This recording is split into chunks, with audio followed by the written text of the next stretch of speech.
Good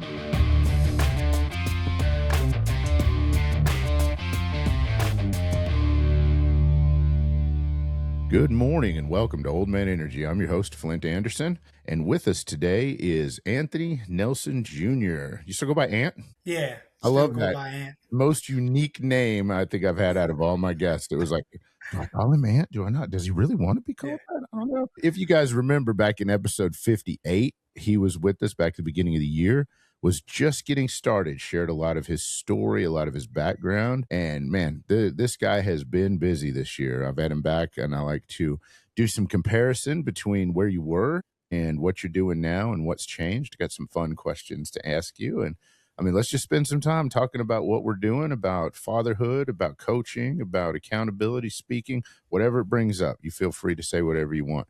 But first, I'd like you to just briefly reintroduce yourself to the audience and give us some biggest thing that you've learned over the last year that you didn't know in January. Okay. Well, thanks for having me. I am a kid from Newport News, Virginia, aka Bad News. I like to tell people I bring the good out of the bad. One thing that I learned this past year is if you change what you say, you will change what you see. If you have lazy or negative speech or language, then the outcomes will be lazy and negative. And that's all you will see, and nothing will ever change. So I've been really challenged this year to reframe a lot of situations, opportunities. Like I shared with y'all last year, you have obstacles and opportunities, right? So which one are you going to allow, as I tell my kids, allow to hug you? Which one are you going to gravitate toward? Are you going to gravitate toward the opportunity or the obstacle? That's a great answer. And if you guys want his background and what he's done before this, go listen to the other episode. There's a lot of power in that episode. We are not going to spend time rehashing that too much unless it comes up, because we want to talk about the changes and we want to talk about how words are power. I have a question about that. I talk about that a lot too. I say what my quote, and this is my quote, is what do you say when you lie to yourself? So that because we all keep ourselves down by the way we talk to ourselves, which is basically what you just said. And the thing is, our brain doesn't know the difference between what we're telling it, whether it's true, whether it's a fact, or what somebody else tells it. It's just all chemicals and electrons. So what we say is powerful. I heard it explained by somebody that words are spells. That's why they call it spelling. You look at it, but it's all the same, all in the same intent. So my question is, when you were a kid coming up, it sounds like you had kind of a rough patch when you were coming up. You grew up not necessarily learning how to talk to yourself, not necessarily learning how to set goals, not necessarily learning what really drives successful people. How did you make that transition? What was the event, or if there even was one, that changed that mindset from, okay, I'm going to end up just like everybody else in my old neighborhood, to, no, I'm going to buy in and I'm going to believe these guys that are doing better than me, or these guys that have integrity, or whatever it was. Was there a specific event that happened, or did that happen over time? Can you break that down for us? Yeah, absolutely. So I grew up in a 2-parent household, and around late elementary, middle school, that's when my parents got a divorce. So from about those critical teenage years, my father wasn't in the home. And we went from thriving to surviving. We were in survival mode, not only financially, but emotionally, mentally, spiritually, socially, right? Everything was about survival. You just get what you need for the day. And I would say that my defining moments, I found it in sports. I found it in community. I found it in being part of a team, something greater than yourself, and learning that, hey, we can have a forward goal. It might be scary, it might be big, it might be audacious, but if we set it and now we put forth action and action steps, eventually we will get closer to it if we keep going forward. So sports, community really allow me to see a different side of life that I wasn't really experiencing on the day-to-day. So sports was that bridge for you that helped you go from struggle to believing that if you wanted something bad enough and worked towards it, that it was actually achievable. Absolutely. Because I don't know about you, but I know that in dealing with young men specifically that I'm leading and I'm speaking to, there's a lot of hopelessness and a lot of desperation out there. Even the ones, and this is true across all background, is they just don't think that the world exists where they can make it these days. Yeah. And there's so many factors to that. And my God, we could probably fill an entire year's worth of podcast on just what society's done to young men. What's the one thing? It doesn't have to be one thing, but what's the thing that you would share with people that are struggling and trying to make that transition to help them with their belief that, you know what, yes, if I set a goal and I work towards it, I'll get it. Because honestly, working towards them the first time with nothing other than just pure faith to go after, that's a huge ticket for young men and young people in general in today's society. What would you say to them? Absolutely. So I actually have it written down in my phone, so I'm gonna read it off my phone. I'm not being rude. I would say, Drop the information. We want the yeah, good stuff, man. I would say anticipate what the hard is. Prefer to make the harder yes now and anticipate the obstacles. I'm just gonna leave that, let that settle in your I spirit a little bit. can't follow up on that anticipation. Yeah, yeah, and anticipate the hard, right? Because a lot of times in life, naturally, we want to choose an easier route, right? Water goes to the path of least resistance. And in life, we want the same thing. We want the easy route. We want the easy way. But if you anticipate what's hard, you can overcome that mountain when you approach it. Because we're going to have mountains in life. We're going to be climbing up mountains, and sometimes we're going to be in valleys. But if you continue to look up and realize that your help is on the way, and look up and realize, you know what, I'm not in it by myself, you will be able to overcome. You have to anticipate the hard. Everything in life is going to be hard.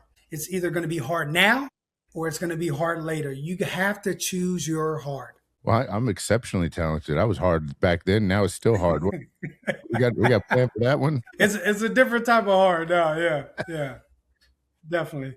And my philosophy has always been, let's see how much shit I can screw up between now and then. We'll learn from the mistakes. And yes, you can make it if you fail constantly. The only failure is actually when you just choose to stay down. And that's really what a lot of people are afraid of, is we don't teach our young people how to fail. We don't tell them it's okay to make mistakes. Mistakes are punished. They shouldn't be punished. You got to anticipate that. You got to build that in. Anticipate your heart. I love the way you phrased that. That was perfect.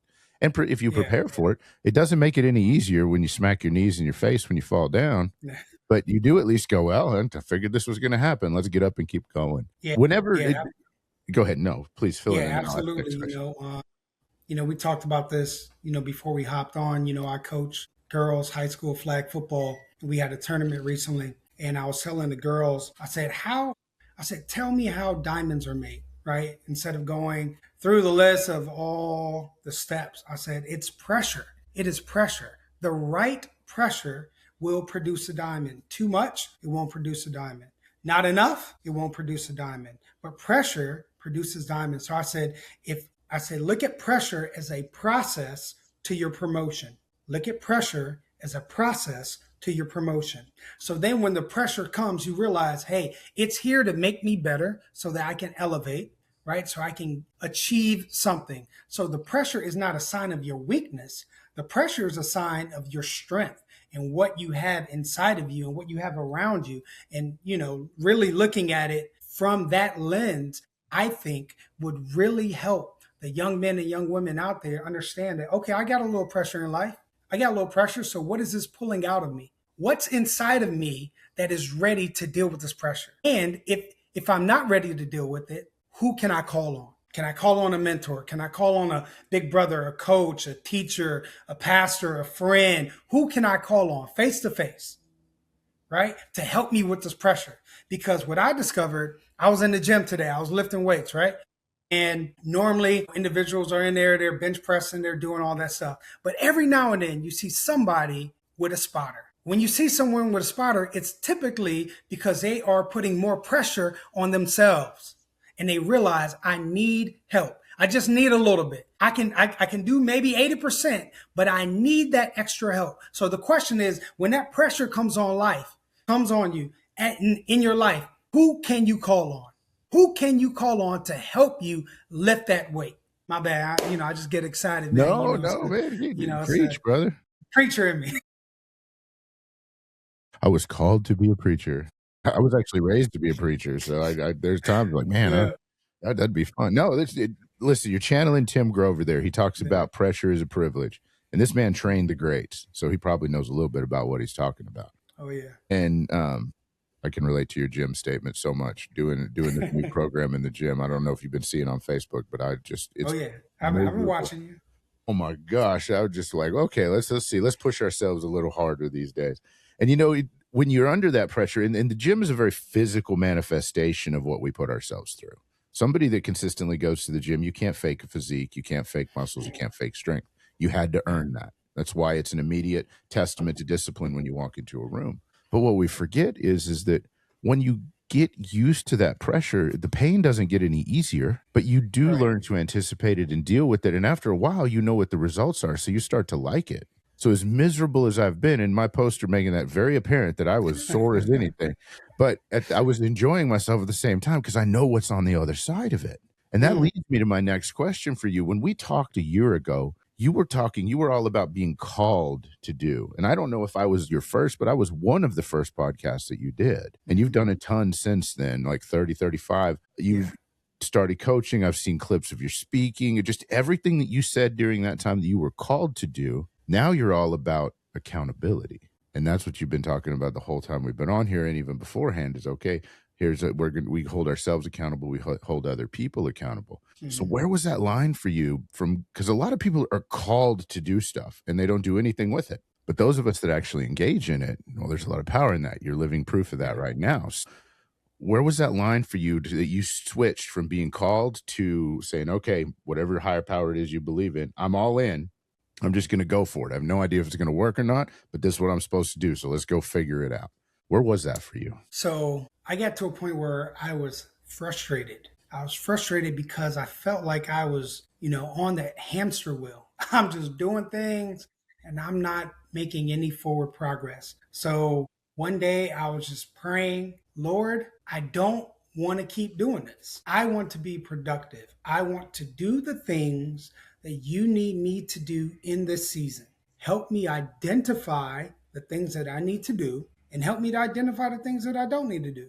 Now, when I prayed that, I'm be honest, I was not expecting, a certain type of answer. I thought it would be, okay, the things that I don't want to do, they're going to be, things that I dislike and all that. No, it was some of the things I was actively doing. Some of the things that people were, acknowledging me and saying, hey, come back and do this. He said, no, put that to the side. I want you to focus here. And then, when I got that charge, two good friends, one on my birthday, a childhood friend said, hey man, why don't you start a podcast? Because every time I talk to you, man, you're inspiring, you're motivating, you're holding me accountable. Why don't you start it? And I'm gonna be honest, I gave him 101 excuses. I don't have this, I don't have that, I got, kids and this and the summertime and da, da, da. He said, okay, tell me one thing you can do in the next 30 days to get started. And I'm be honest, when he asked me that, I was still being defensive. I gave an excuse. Well, I can't. He said, I'm gonna stop you right there. Answer my question. And I said, well, I could do this and I could. He said, no, no, no, no. Tell me the one thing you will do in the next 30 days. So I walked away. I didn't even answer. I was at my daughter's birthday party. I was, oh, let me go check on the kids, man. See how Ain't they're nobody doing. got time I for this can't. heavy crap at a Yeah. birthday party. What are you doing to me, man? Exactly. So I returned. He said, hey, man, what's the one thing? And I said, I can record. He said, all right, well, I'll call you in 7 days. Now, mind you, this friend doesn't live far. He's like 15 miles from me. I'm like, what do you mean you'll call me in 7 days? Like, I can see you anytime, bro. He's, nah, when I call you in 7 days, I want to hear that you have recorded at least one podcast.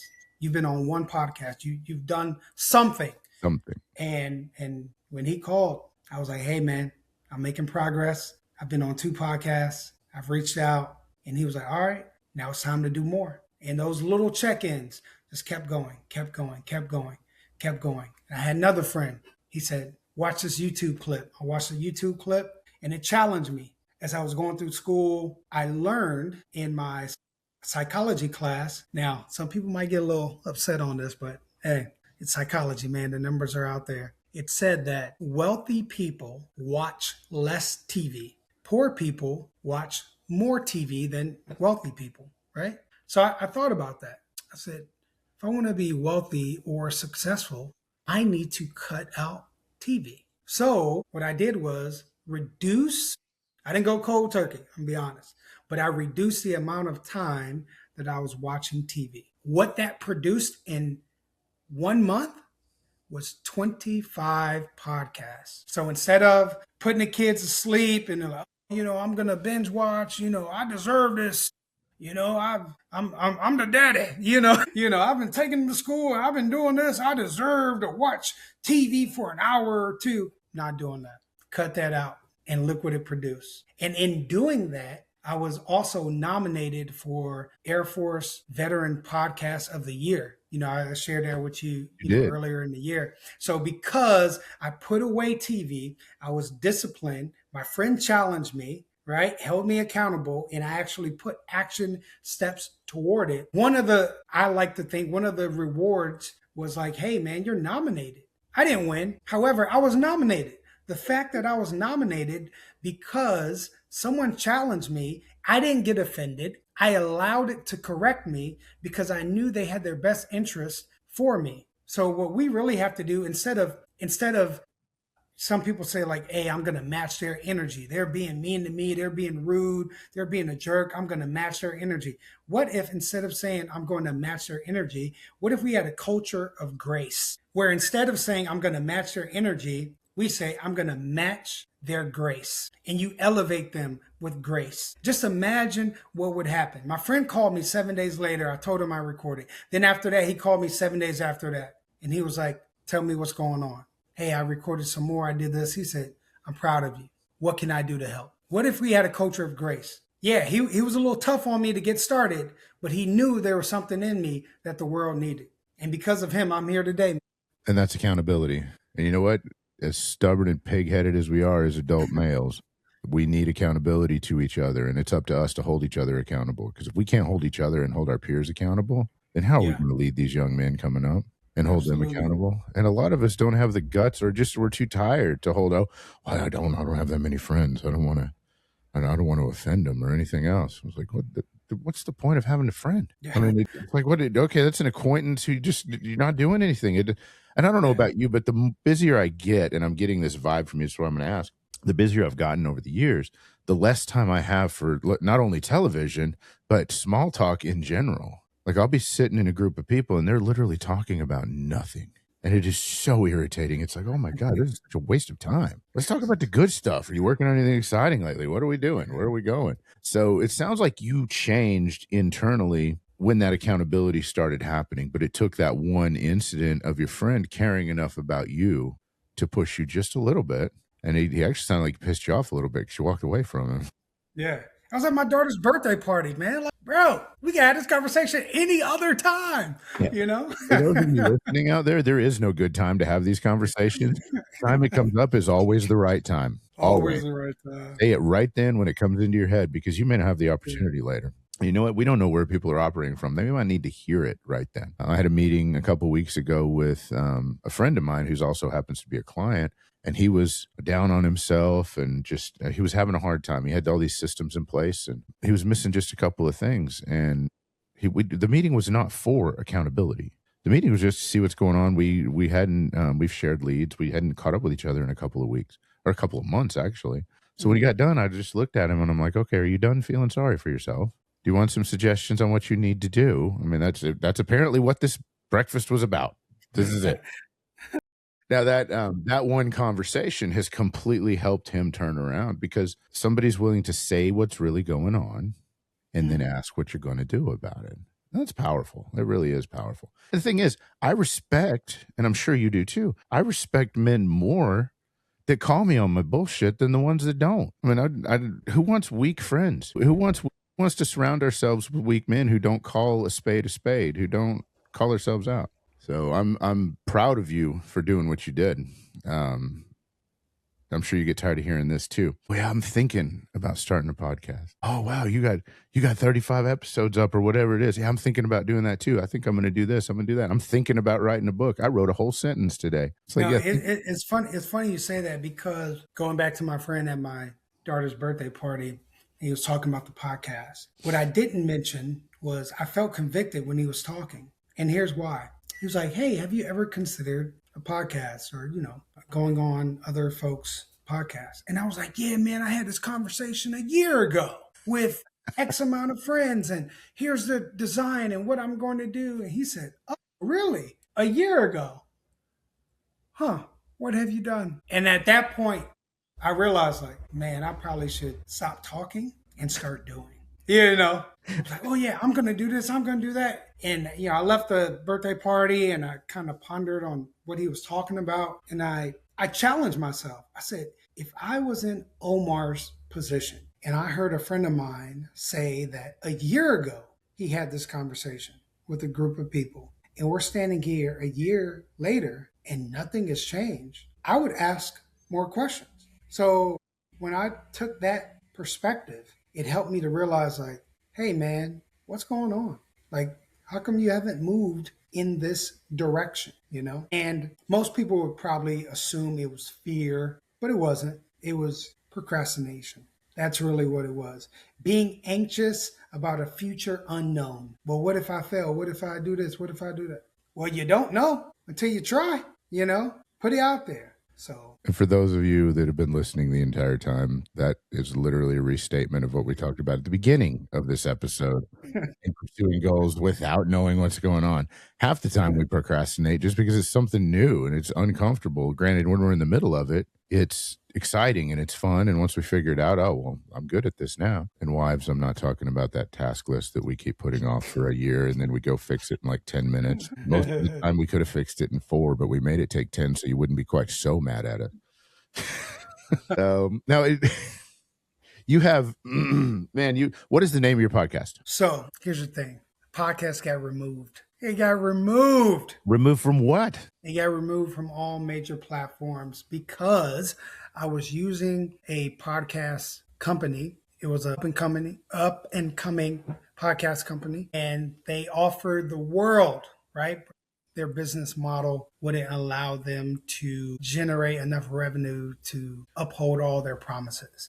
So they were my hosting platform and they would share it to all the major platforms. And I got the notification about 2 weeks ago. Hey, we are discontinuing all of our services. However, the good thing is I was able to retrieve all of my audio files. So with that being said, I'm going to relaunch that in a different medium. And I'm not too sure if I'm going to go directly to the major podcast outlets or if I'm going to convert those audio files to maybe a video project and maybe publish on YouTube. I haven't really figured that part out yet, but I do have all of my particular episodes. I have all those files. I'll call you in 7 days. That's the key. That's the key. If Flint ever messages you, I'm going to call you in 7 days. Just know the heat is being turned up. It's like, I'm going to hold you to that because, you can't come on here and onto my podcast and talk for 30 minutes about how you had this major life awakening and all of a sudden you start doing podcasts and then you don't have one. Yeah. It was so sad, man. Revisit the notes on this. We'll update it once he's got his links set up, guys. Yeah. It was so sad, man. I went on, Spotify, Apple Music. I went everywhere and it said podcast discontinued. And it was like someone kicked me in the stomach. So I reached out to the company. Hey, can I get my stuff? Yeah, and eventually, I got it. Yeah. So it was, I'm grateful for that. I was able to retrieve the files. So I have it. I've got a lot I want to talk about. We're gonna have a discussion before we completely disconnect offline. I'll tell you how to do that. It's 2 steps. It's easy. So let's move on past that. Let's start talking about, man, sorry. I was just having a vision of if I lost all of my stuff, I would just be devastated. God. Initially. I couldn't imagine. Oh my God, because there's so much out there. And what people don't understand is when you start producing, if it's in your heart and you start creating content, you create a lot of flipping content. What you guys see is just what makes it to the top. Not everything that we create gets posted. And if you lose something on that magnitude, that's the best of the best. That's what you decided to put out there in front of everybody, not all just the BS that you took to get there. So I'm glad you got your stuff. I'm not going to repeat that. Yeah. Let's talk about men for a minute. Let's talk about this because you have made the transition from speaking about men and thinking about way men should be to talking to them, to guiding them, to coaching them. And while we're natural leaders in other areas, and if I remember correctly, you were a natural leader in the military. You've always been a coach of the kids, ball teams, and things like that. So you've been in a leadership position. But how different is it speaking to them and leading them one on one and in front of them than just creating stuff and putting it out there online? So most people believe that leadership is a title. I teach men that leadership is not a title. Leadership is a skill that you can grow. That right there breaks down the wall of I'm not them. I can't do that. I don't have this. I don't have that. If you understand that leadership is a skill that you can grow, then you can actively participate in your ability to improve. And once that is unraveled and shown to men, they're more eager to, hey, what can I do to get better? What can I do to get better? Maybe, as a student, as a husband, as a father, as a son, what can I do to get better? If this is a skill and I can grow it, that means there are resources, people, access that I have that I can use to improve. And when we discuss that, man, the doors open, the light bulbs come on, the eyes are wide, the hands are open, ready to receive, and it's like a night and day difference. Now, you mentioned that's good information. You mentioned, based on what you just said, that you had recently spoken at a breakout conference for a men's group. How many opportunities like that have you had over the last year? Because I have some questions about that, but I don't want to get too specific if it's only a handful of men.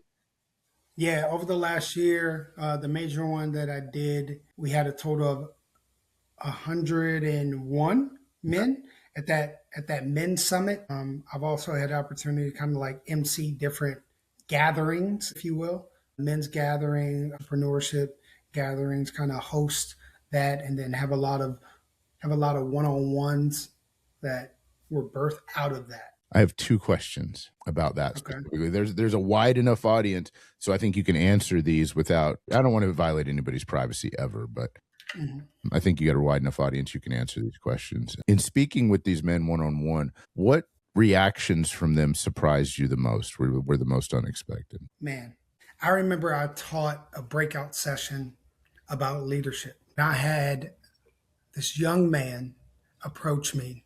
He was about 75 years young. And he said, I have never heard anyone speak about leadership the way that you have. I never thought I was a leader.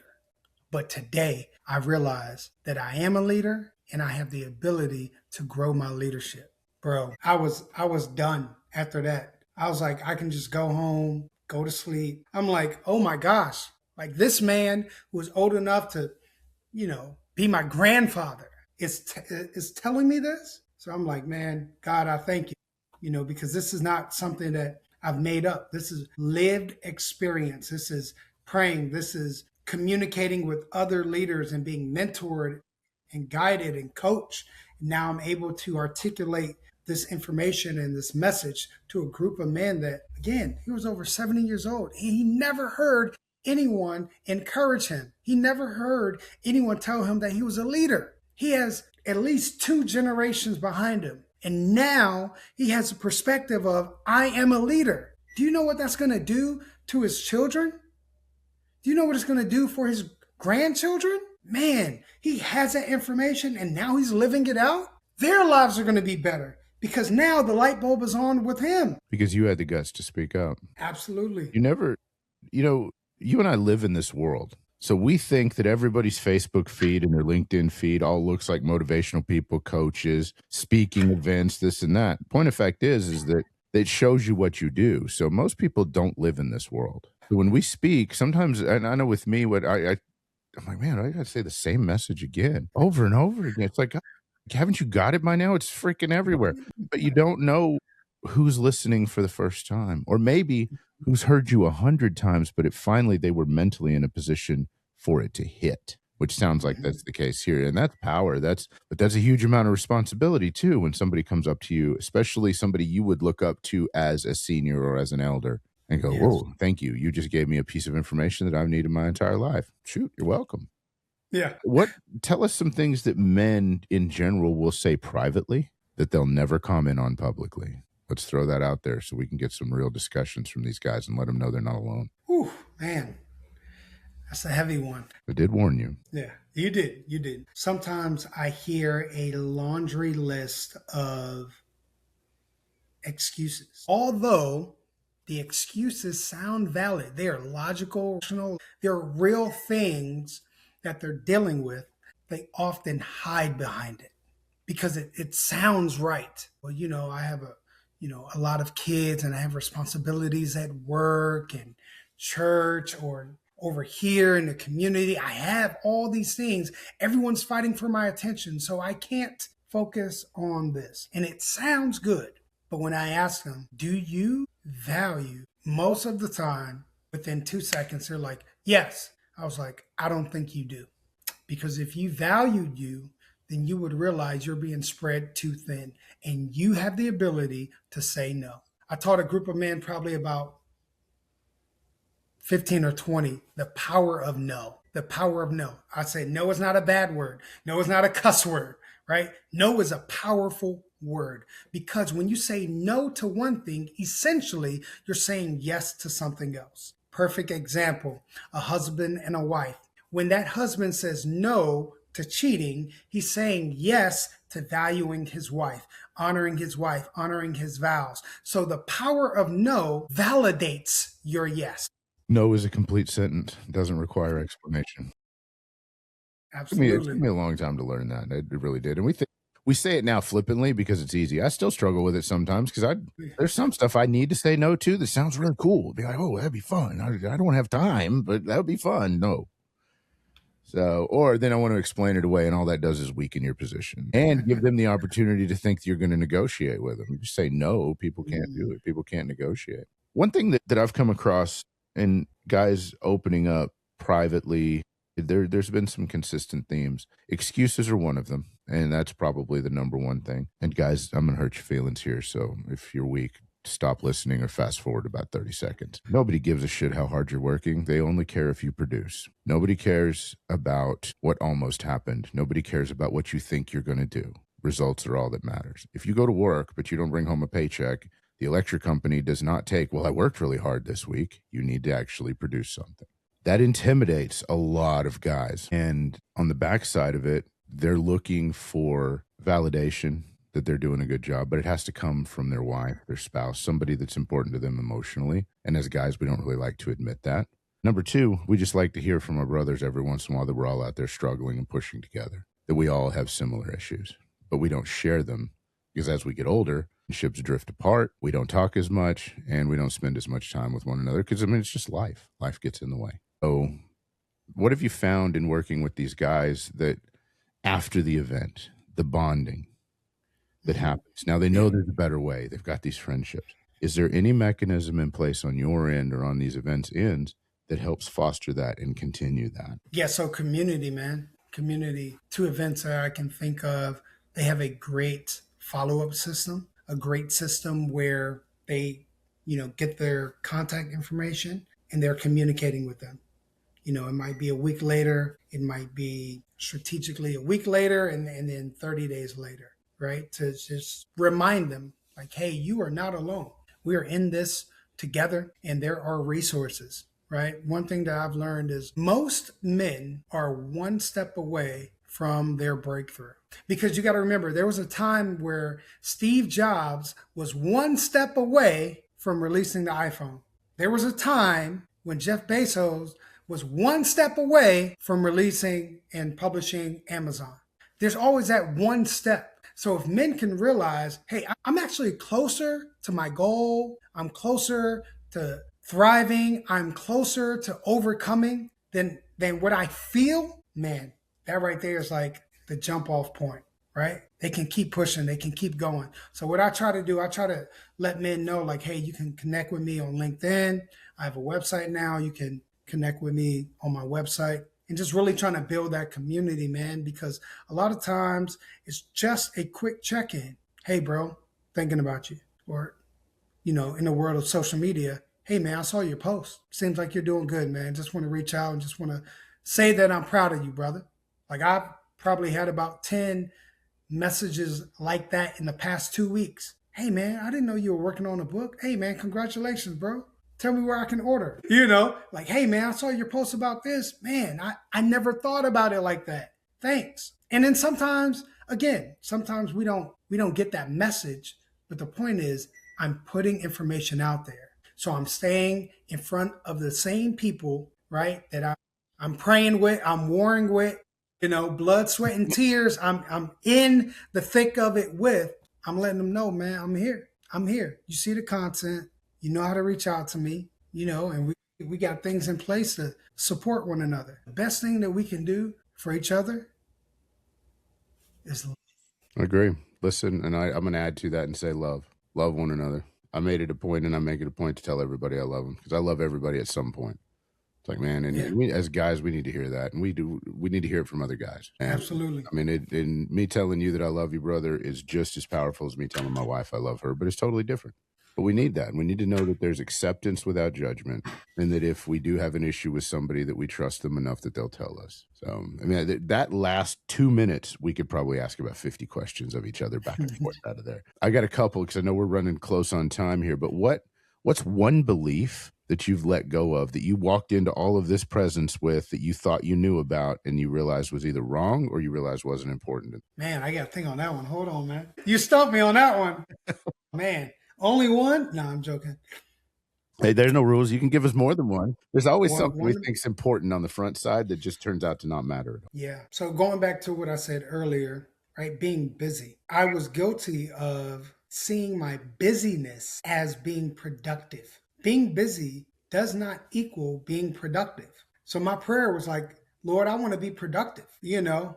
If productive looks like, hey, taking 20 things off of my to-do list, then hey, I'm fine with that. If being productive means, hey, I got to add 20 things, I need to man up and be like, okay, I'm going to do that. So I had to really focus in and not look to my left or to my right and say, hey, what are the things that I can control? And I tell my girls that I coach all the time, the two things that you can control is your effort and your attitude. It doesn't matter the situation, doesn't matter the environment, on the field, off the field. Two things you can control, your effort and your attitude. So I had to remind myself, okay, what's my effort right now? Am I really giving my best? If I am, why, right? Is it something for an intrinsic value, a internal value, or is it extrinsic? Is it outside of me, right? And both are good. Both have, can work out for your good. But I had to ask myself, why are you giving 100%? And then the times when I wasn't giving 100%, I had to ask myself, why? So I didn't let go of this. I would say that I reinforced this. And that was asking myself more questions, You were really so much. asking myself more questions. So I didn't mean to step on you. You are so much nicer about explaining that than I was. Nobody cares. You produce or Yeah. else. That's it. Nobody cares how hard you're working. You explained it so much nicer. Listen, if you're soft and sensitive, listen to the second half of this. Point is, you learn from it. You take away from it. So tell us what Set Apart is. Man, Set Apart is a collaboration of 12 dynamic speakers, authors, entrepreneurs, and we come together and we talk. And each person has a chapter in which they share their story of overcoming some type of adversity, some challenge, some trauma, some just hard times in their lives, right? And so think about it. Set Apart is 12 authors, 12 chapters. Essentially, you're getting 12 books in one. And we came together and we partnered together, joint partnership, right, to put out this book to reach people who need it. Everyone needs to know that, hey, man, he looks like my neighbor. He sounds like my cousin. He looks like he'll work with me, right? Everyone needs an Ant in their life. Everyone needs a Flint. And this book is an example to the everyday person. Like, there's someone around you that needs encouragement. And today it might be you. Today it might be you. And then tomorrow you might have to give that encouragement.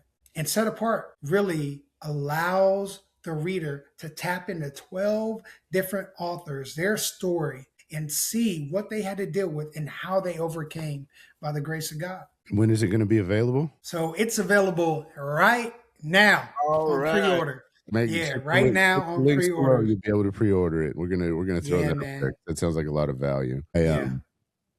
I know that we're getting close on time. We've been talking almost an hour. This always happens though. We Wow. get deep into the conversation. It's like, oh my That's goodness. good stuff.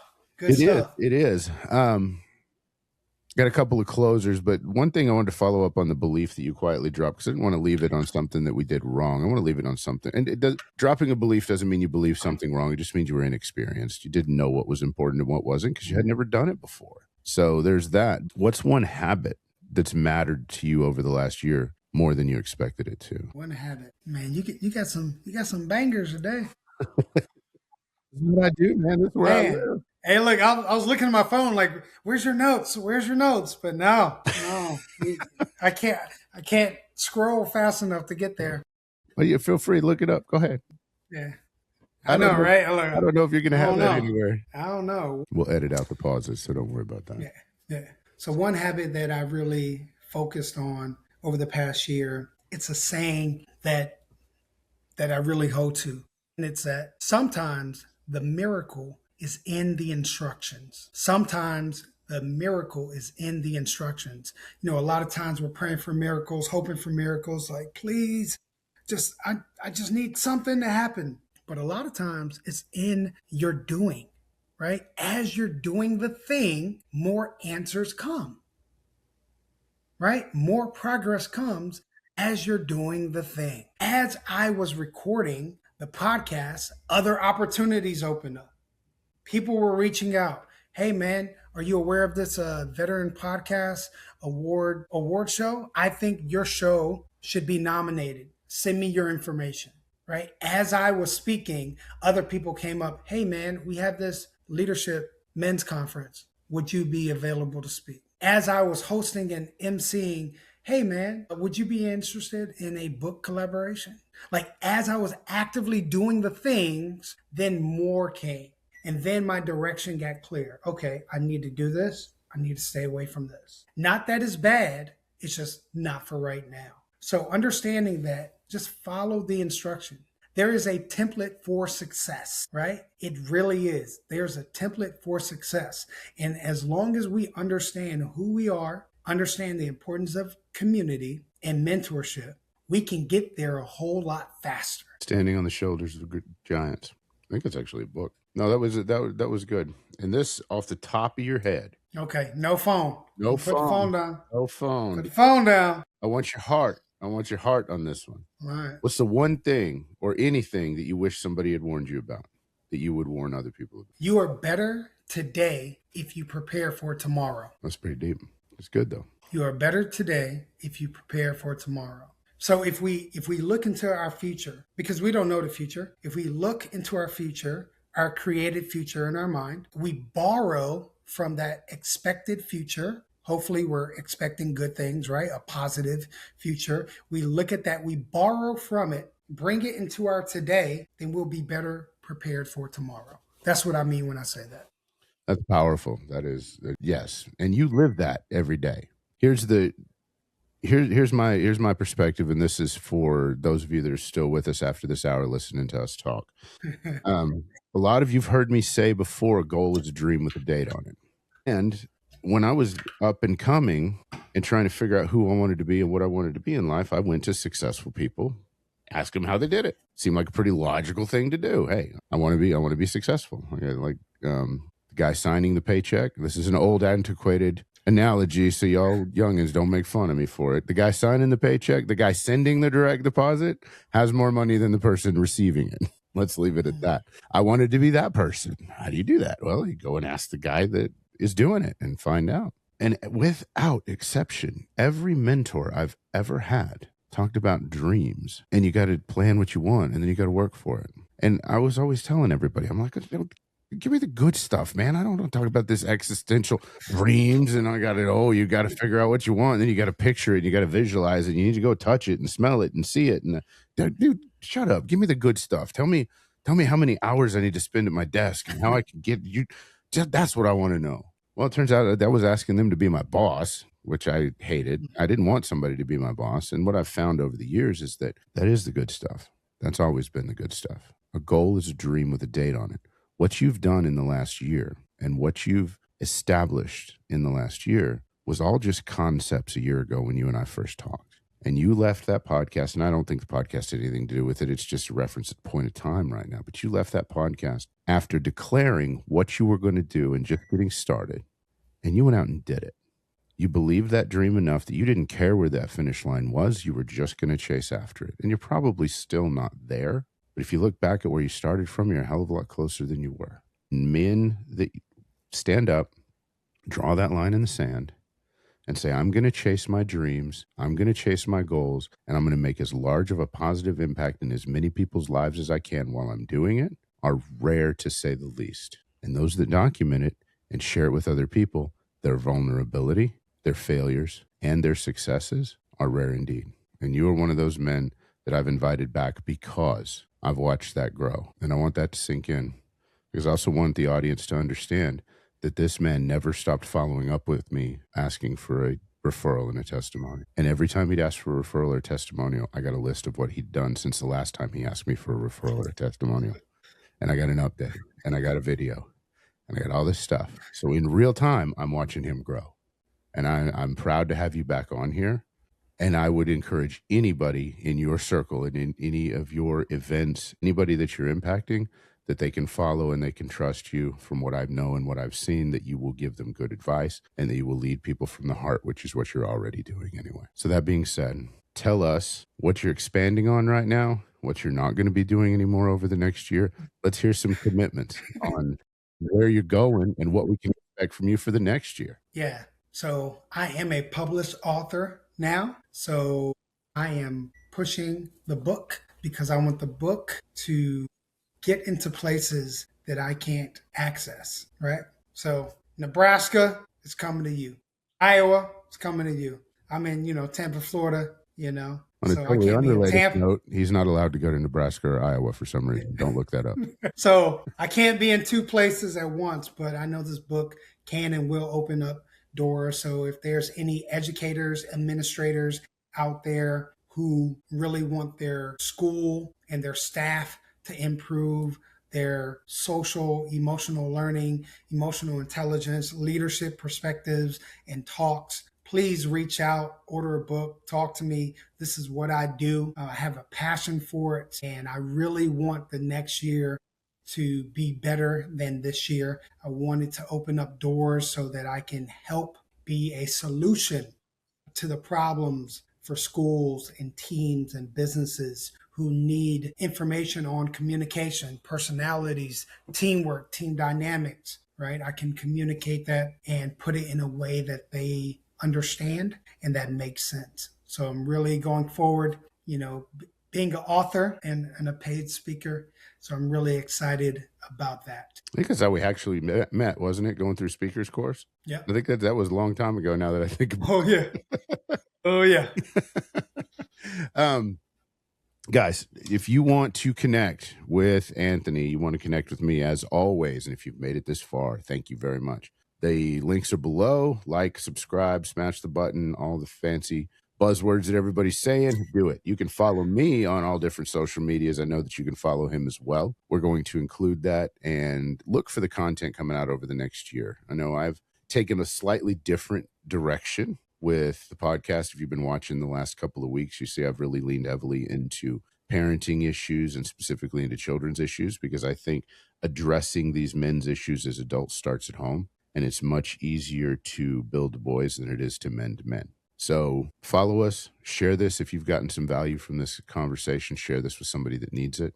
We do not promote, we promote, but we don't take advertising on this. It's all free and it's all attention driven. So until next time, enjoy and share with your friends. Love y'all. Peace.